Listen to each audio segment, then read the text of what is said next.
En marzo de 1975, una compañía llamada Sanrio, especializada en productos de moda, se atrevería a lanzar una línea de pequeños monederos de vinilo con broche de metal llamados Petit Purse y orientados a un público en específico, niñas pequeñas, para que pudieran llevar su cambio.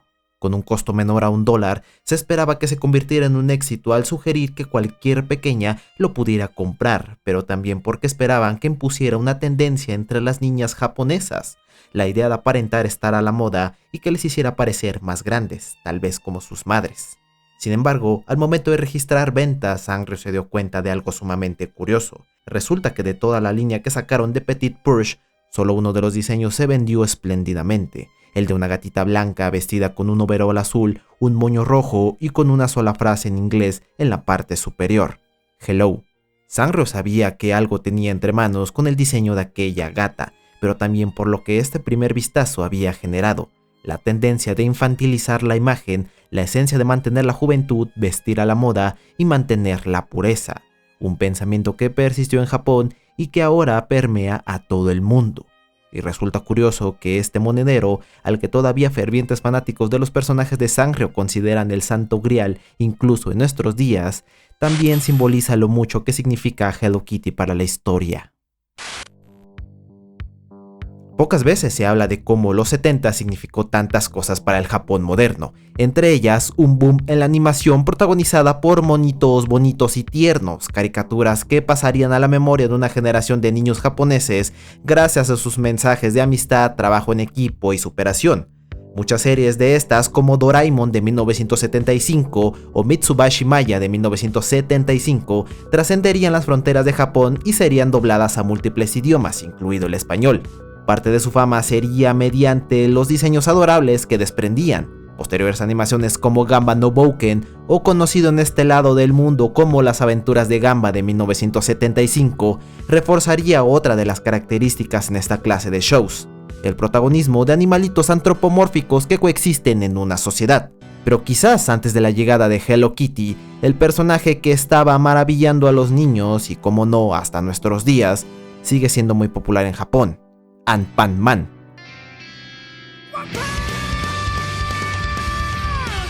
No, Anpanman. Y por si se lo preguntan, sí, la vestimenta de Saitama está inspirada en este personaje. Anpanman debutaría en 1973 con una serie de libros ilustrados para niños. Su creador, el escritor Takashi Yanase, la crearía durante su participación en la Segunda Guerra Mundial con base en sus propias experiencias pasando hambre, imaginando un héroe que pudiera compartir comida con quienes la necesitaban. Anpanman, siendo un superhéroe cuya cabeza era un Anpan, un tipo de pan dulce japonés relleno de frijol rojo, pronto resaltó por la manera tan bondadosa de su actuar, ofreciendo sí pedazos de su cabeza para alimentar a quienes Yanase consideraba los más afectados por la guerra, los niños. Y tras un exitoso programa animado en 1988, más de 1300 episodios y contando, y también mercancía casi inagotable, fueron la razón importante que hizo a muchas empresas japonesas darse cuenta del potencial demográfico que tenían frente. Uno de ellos, el jefe de una pequeña empresa de artículos de moda, Shintaro Tsuji, había visto cómo productos como Anpanman podían darse el lujo de tener cientos de personajes adorables desfilar frente a los ojos infantiles cada fin de semana, que quiso intentar crear su propio catálogo de personajes así. Para seguir con esto es importante conocer a lo kawaii, una palabra del idioma japonés que significaría lindo, tierno o adorable, y que quizás está de más explicarla abiertamente cuando se trata de un concepto más que instaurado hasta nuestros días gracias a su uso deliberado en animes y demás obras niponas. Pero es importante aclarar que la palabra kawaii hoy en día va más allá de un simple adjetivo y empieza a tratarse más de un concepto profundamente arraigado al idealismo, a la estética y a la cultura del consumismo que prioriza la ternura y la sensibilidad. Y ya desde los 60, la compañía de Shintaro Tsuji, Sanrio, lo entendió a la perfección. El fundador de la compañía, casa de Hello Kitty y muchos otros personajes más como Melody, Kuromi o Cinnamon Roll, empezó siendo un fracasado poeta y un químico de profesión.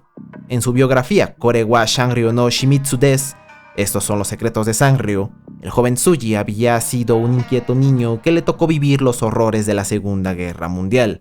Hijo de madre soltera y perteneciente a una opulenta familia propietaria de una exitosa cadena de posadas, le permitió tener una vida mucho mejor que otros niños de su edad. Su familia lo cultivó en caras escuelas cristianas, donde además de practicar una religión extranjera, también estuvo expuesto a la cultura de Occidente, un elemento que más tarde usaría a su favor.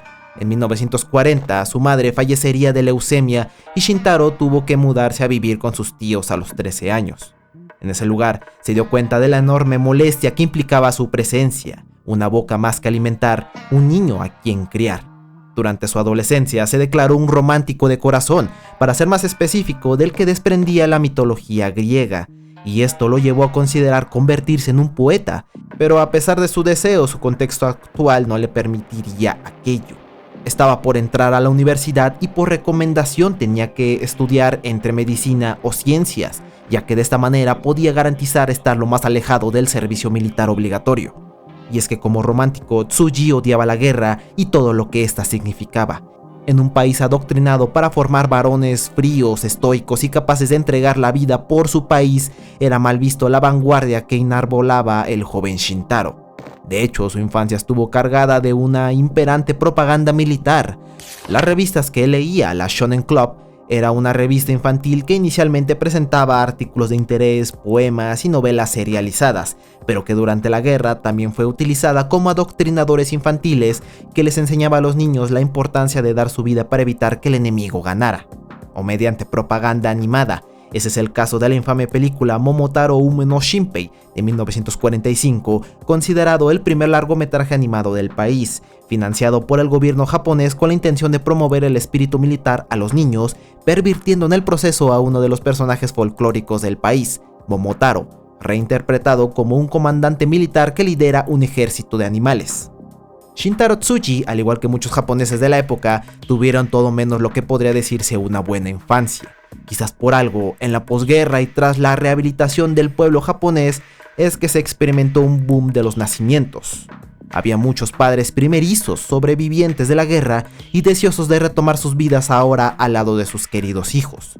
Japón experimentó en los años posteriores una burbuja económica que le permitió a los nipones ganar a manos llenas, y esto a su vez permitió sumergirlos en un consumismo como nunca antes de juguetes y demás artículos infantiles. En pocas palabras, estaban dándoles las infancias que ellos no habían tenido. Y como también era la era de la televisión, pequeñas casas animadoras como Mushi Productions, en ese entonces de un novato mangaka, Osamu Tezuka, empezaron a ganar relevancia.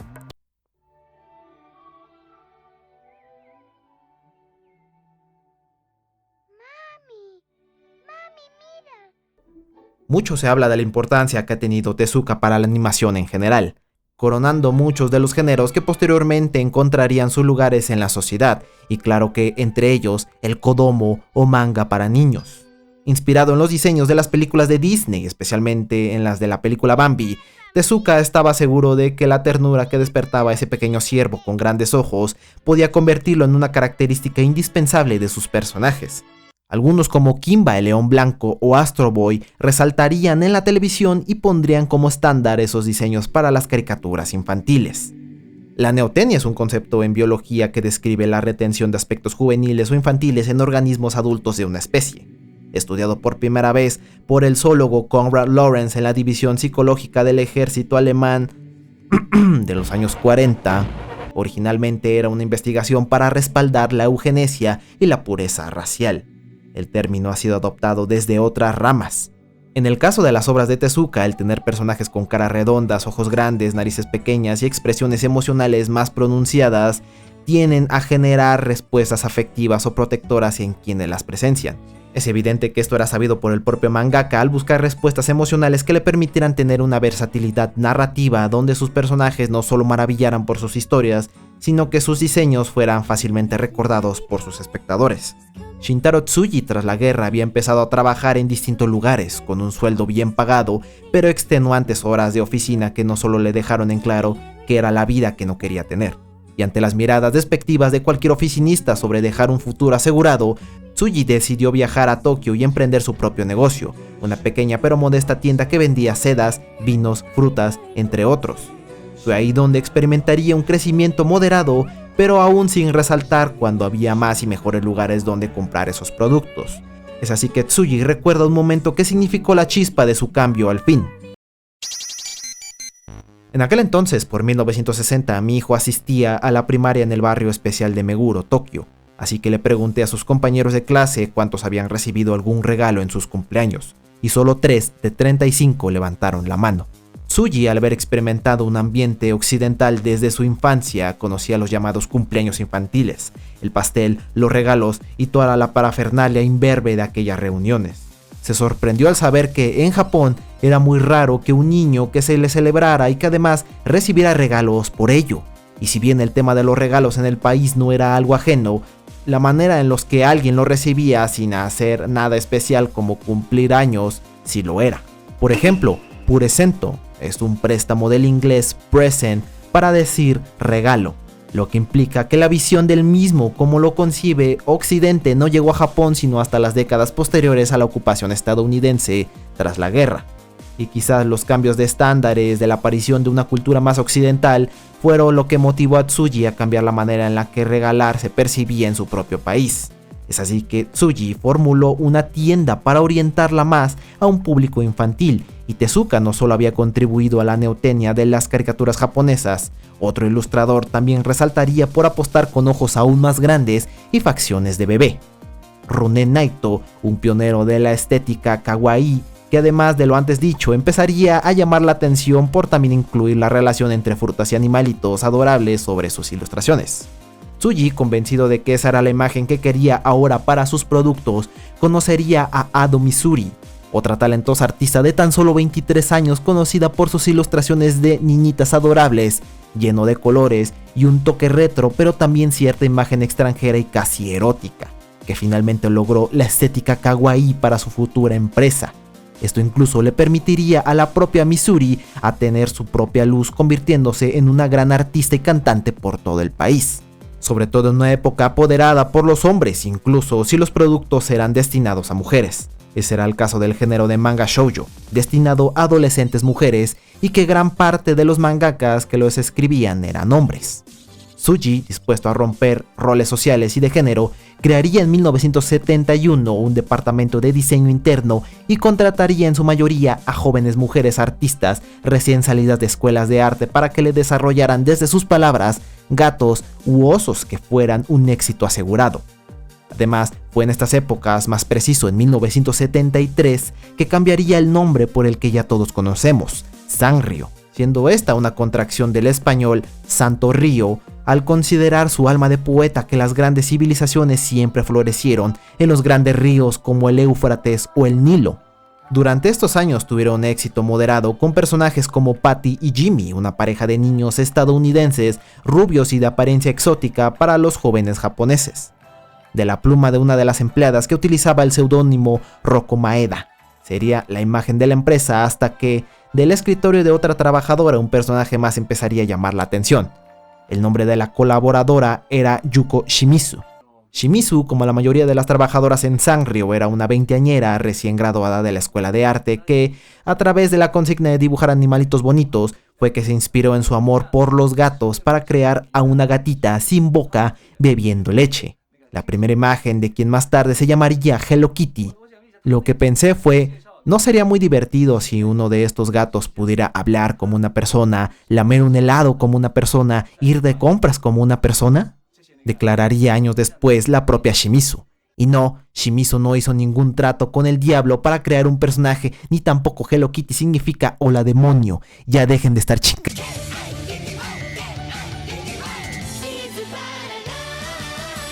Y si bien hoy en día esta anécdota parecería significar un precedente en la historia de Sanrio y del kawaiismo en general, ese primer dibujo no resaltó del resto.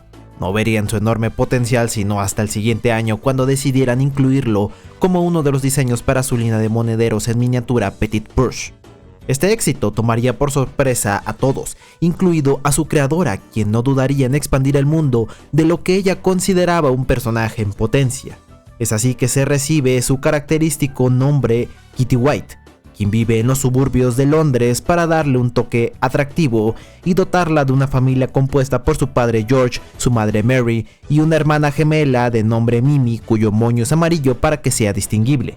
Más tarde este lore serviría como caldo de cultivo para una serie animada en TV Tokyo en 1998. Que hablando de animaciones, curioso que el éxito de Hello Kitty entre el público no le permitió tener tantos shows como se recuerda. El primero de ellos fue en 1987, Hello Kitty Fairy Tale Theater, y lo resalto no solo por ser el primero en producirse, sino porque tiene una curiosa ejecución mediante la parodia de grandes historias, incluso de la cultura popular como Star Wars. Y es que una de las razones para este primer gran recibimiento de los compradores con Hello Kitty tiene que ver mucho con la relación de los gatos y Japón. Este amor tiene raíces profundas que abarcan aspectos históricos, religiosos y culturales. Por ejemplo, ahí está el famoso Maneki Neko, una figura que simboliza la buena suerte, la prosperidad y la protección. Y porque claro, los gatos de verdad encarnan a la perfección el concepto del kawaii, con los ojos grandes, boca y orejas chiquitas y un comportamiento juguetón. Hello Kitty agrega o más bien quita un elemento que refuerza a la mística imagen del gato. Shimizu no agregó una boca a Kitty esperando que quien la viera pudiera evocar sus propias emociones en ella. ¿Y por qué siendo un personaje sin boca puede transmitir tantas emociones y generar tanta empatía en las personas? Antes de Kitty, Sanrio y todo el kawaiismo japonés, lugares como Países Bajos ya había experimentado con realizar personajes tiernos mediante el minimalismo de su apariencia. Ahí está el caso de Miffy, una conejita creada por el dibujante y escritor Dick Bruna y cuya boca consistía en algo tan fútil como una X. Al ser un producto de naturaleza extranjera, era obvio que el representante de esto en tierras niponas era esta gatita, y claro que su sencillez funcionó. Hello Kitty representó la primer gran bonanza de Sanrio, viniendo después del éxito de Petit Purge, más artículos que se atrevían a poner a Kitty en otras circunstancias. Pronto las tiendas de Sanrio se convirtieron en lugares obligados para que las niñas pudieran conseguir sus artículos, sobre todo para la escuela.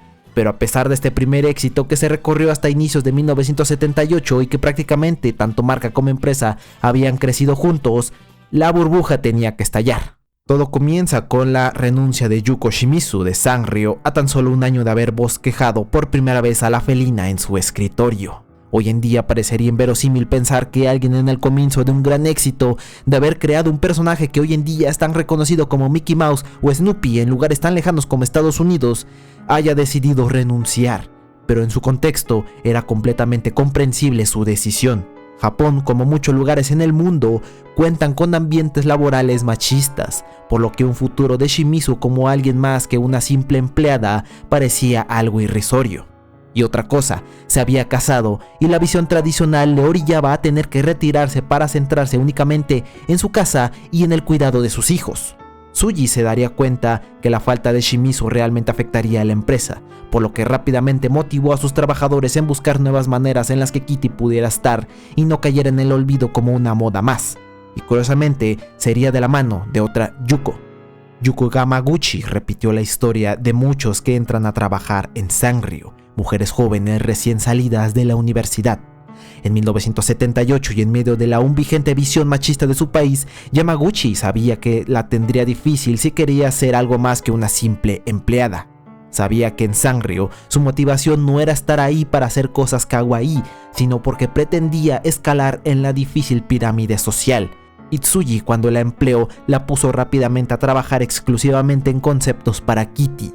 Es un símbolo de paz y no van a darse por vencido con ella.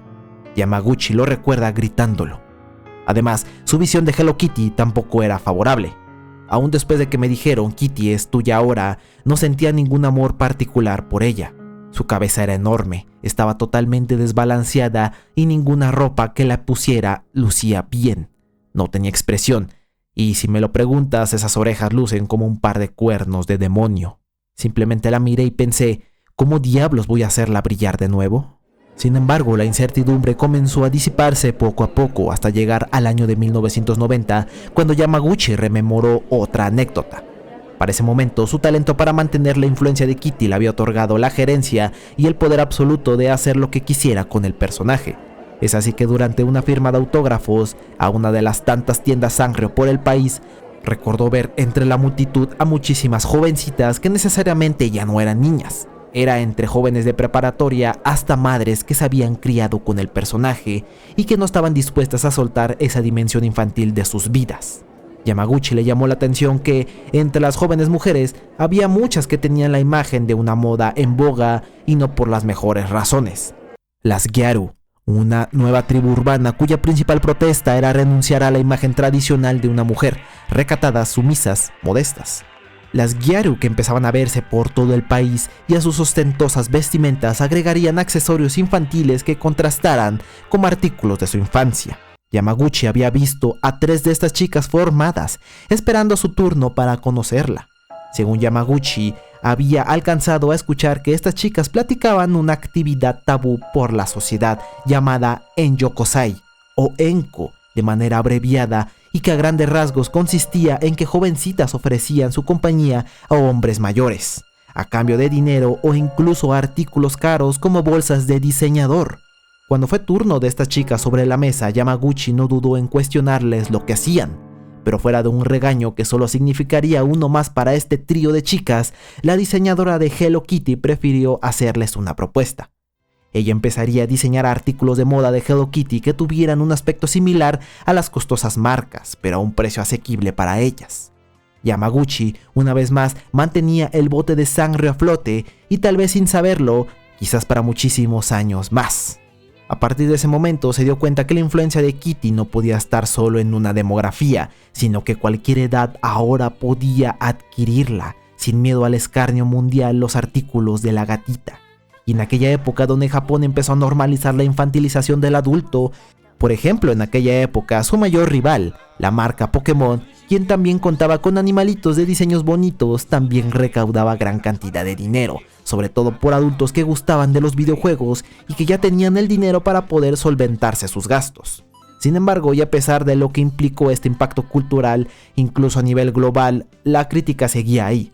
Hello Kitty se había convertido en una polémica imagen que reflejaba uno de los males del capitalismo, el consumismo.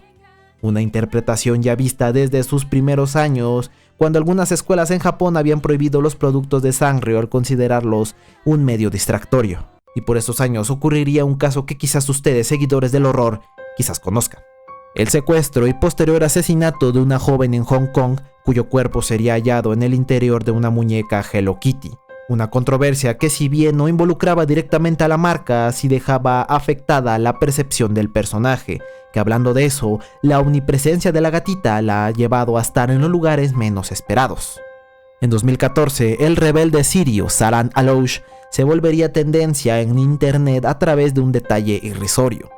Mientras realizaba un enérgico discurso frente a sus tropas, logró verse en la mesa una libreta con la imagen de Hello Kitty, lo que desataría las burlas en internet. Y si bien teorías señalan que la libreta tal vez pudo haber llegado mediante convoyes de caridad enviadas por la guerra, los usuarios no dejaron de resaltar el increíble contraste entre la rudeza y delicadeza en una misma imagen.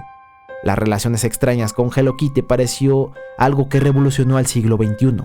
En los 2000, el internet retomaría a Kitty como un icono más. Dejaba de ser la simple imagen de una compañía y se convertía en una suerte de símbolo del dominio público. La creciente cultura del internet y el albedrío, estéticas como el Sanryo-core, que se caracteriza por imágenes sobrecargadas del color rosa y, por supuesto, personajes pertenecientes a Sanrio, u otros incluso más perturbadores como el Trauma-core, caracterizado por profundizar en temas como el abuso y el trauma, pero acompañado de imágenes tiernas, sobre todo de personajes también de Sanrio, como es natural.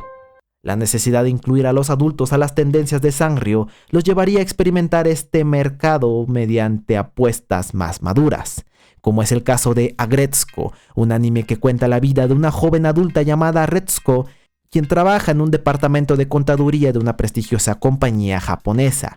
El humor, como era de esperarse, se compone por situaciones en las que un determinado sector de adultos pueda encontrar identificable, como lo son las peripecias de una chica que empieza su vida laboral y su percepción sobre los males de la excesiva cultura del trabajo en el país, la ansiedad social, la necesidad de aparentar madurez, pero también la necesidad de tener todavía un poco de la infancia en el corazón.